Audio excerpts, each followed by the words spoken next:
Hi friends, நம்ம சேனல்ல discuss பண்ற எல்லா டேட்டாவும் பார்த்தீங்கன்னா, ஒரு எஜுகேஷன் பர்ப்பஸ்க்காக தான் உங்களோட நான் ஷேர் பண்றேன். நீங்க எந்த ஷேர வாங்குறதுக்கு முன்னாடி உங்களோட ஓன் ரிசர்ச் அண்ட் அனாலிசிஸ் அப்படிங்கிறத பண்ணிடுங்க. இந்த வீடியோல Zydus லைஃப் சயன்ஸோட ரிசல்ட்ட பத்தி தான் உங்களோட டிஸ்கஷன் அப்படிங்கிறத பண்ண போறேன். ரிசல்ட்ட பொறுத்தவரையும் ஒரு நல்ல ரிசல்ட் அப்படின்னு காட்டியிருக்காங்க. ஆல்மோஸ்ட் 14% அவங்களோட நெட் ப்ராஃபிட் அப்படிங்கிற அளவுக்கு இன்க்ரீஸ் ஆயிருக்கு. நீங்க ப்ராஃபிட்ட பார்த்தீங்கன்னா தெரியும். போன வருஷம் 803 கோடி, இந்த வருஷம் வந்து பார்த்தீங்கன்னா 920 கோடி அளவுக்கு வளர்ந்திருக்காங்க. நெட் ப்ராஃபிட் மார்ஜின் அப்படிங்கிற அளவும் இன்க்ரீஸ் ஆயிருக்கு. 26% இருந்தவங்க இப்போ 28% இயர் ஆன் இயர் கம்பேர் பண்ணும்போது நல்ல ரிசல்ட். சேல்ஸும் வந்து நல்ல சேல்ஸ் அப்படிங்கிற அளவுக்கு உங்களுக்கு உயர்ந்திருக்கு. ரிசல்ட்டை பொறுத்தவரையும் ஒரு நல்ல ரிசல்ட் அப்படிங்கிறதான் கொடுத்துருக்காங்க ஜைடஸ் லைஃப் சயின்ஸ்லேருந்து.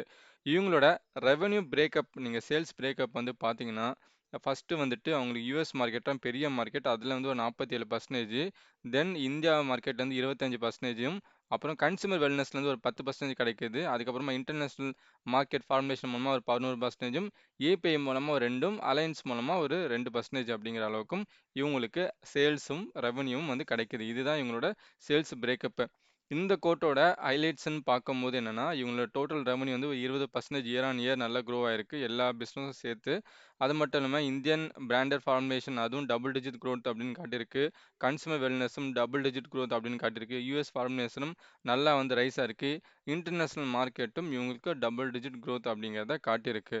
இது மட்டும் இல்லாமல் அவங்களோட கெப்பேக்ஸ் அப்படின்னு பார்க்கும்போது ஆர்கானிக்காகவே ஒரு 3017 மில்லியன் அப்படிங்கிற அளவுக்கு இன்க்ரீஸ் ஆயிருக்கு. நெட் கேஷும் இன்க்ரீஸ் ஆயிருக்கு. இதெல்லாம் இந்த குவார்ட்டர்ல இவங்களுக்கு நடந்த ஹைலைட்ஸான விஷயம்.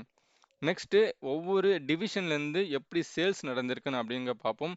சேல்ஸ் வைஸ்ன்னு பார்க்கும்போது ஃபஸ்ட்டு இந்தியா ஃபார்முலேஷன் பிஸ்னஸ் மூலமா இவங்களுக்கு கிடைச்சிருக்க ரெவன்யூ வந்து லாஸ்ட் இயரை கம்பேர் பண்ணும்போது இதே குவார்ட்டரில் இந்த வருஷமும் நல்ல இன்க்ரீஸ் அப்படின்னு ஆயிருக்கு.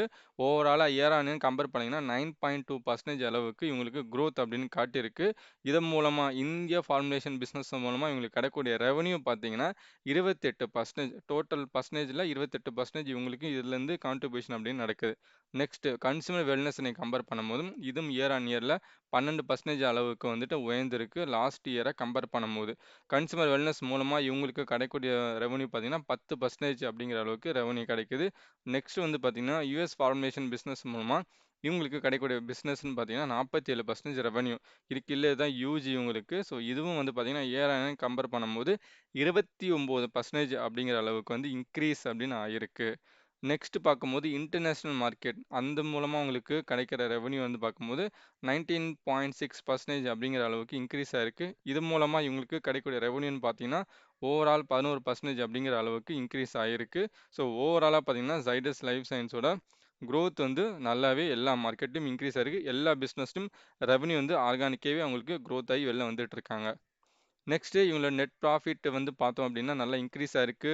டோட்டல் இன்கமும் வந்து இயர் ஆன் இயரில் கம்பேர் பண்ணும்போது இன்க்ரீஸ் ஆயிருக்கு. R&Dக்கு எக்ஸ்பென்ஸ் அவங்க கொடுப்பாங்க பார்த்தீங்களா, அது வந்து நல்லா இன்க்ரீஸ் பண்ணியிருக்காங்க. இது வந்து ஒரு மெயின் பாயிண்ட். ஒரு ஃபார்மா கம்பெனின்னு நீங்கள் பார்த்தீங்க அப்படின்னா ஸோ இது ஒரு பெரிய விஷயம். நெக்ஸ்ட் வந்துட்டு ஜாயின் வெஞ்சர்ஸுக்கு கொடுக்கக்கூடிய ரெவன்யூ அப்படிங்கிறது கொஞ்சம் கம்மியாயிருக்கு. இதுவும் வந்து ஒரு குட் திங். ஸோ ஓவராலாக பார்க்கும்போது ஒரு நல்ல ரிசல்ட்டு. அது மட்டும் இல்லாமல் நல்ல ஒரு ப்ராஃபிட் காட்டியிருக்காங்க. ஒரு 13.8% அளவுக்கு இயர் ஆன் இயரில் ஒரு growth அப்படின்னு நடந்திருக்கு. நெக்ஸ்ட்டு நீங்கள் வந்து ஒரு வேல்யூ இன்வெஸ்டராக இருக்கீங்க அப்படின்னா ஒரு லாங் டைமில் நீங்கள் வந்து ஜைடஸ் லைஃப் சயின்ஸ் பார்க்கும்போது எங்கெங்கெல்லாம் கன்சிடர் பண்ணலாம், முக்கியமான ஒரு சப்போர்ட் ரெசிஸ்டன்ஸ்னு பார்க்கும்போது நான் எங்கெங்கே பார்க்குறேன் அப்படின்னா ஃபஸ்ட்டு ஒன்று வந்து இங்கே வந்து வருது 957 அப்படிங்கிறது வந்துட்டு ஒரு சின்ன வந்து ஒரு ரெசிஸ்டன்ஸ். அதேமாரி இல்லாமல் இங்கே சின்ன சப்போர்ட் ஆக்ட் ஆகுது. நெக்ஸ்ட்டு வந்து பார்த்திங்கன்னா இந்த இடம் 660 இது ஒரு சப்போர்ட். இது வந்து பார்த்திங்கன்னா ரெண்டு இடத்துல ரெசிஸ்டன்ட் ஆக்ட் ஆகிருக்கு. அதனால் கண்டிப்பாக அங்கேருந்து வந்துச்சு அப்படின்னா இங்கே ஒரு சப்போர்ட் எடுக்கும். அதுக்கப்புறம் வந்து பார்த்தீங்கன்னா 550 அப்படிங்கிறது ஒரு நல்ல சப்போர்ட் லெவலு. இதுக்கப்புறம் இருக்கிறதுலே மிகப்பெரிய மேஜரான சப்போர்ட் லெவல்னு பார்த்தீங்கன்னா 343.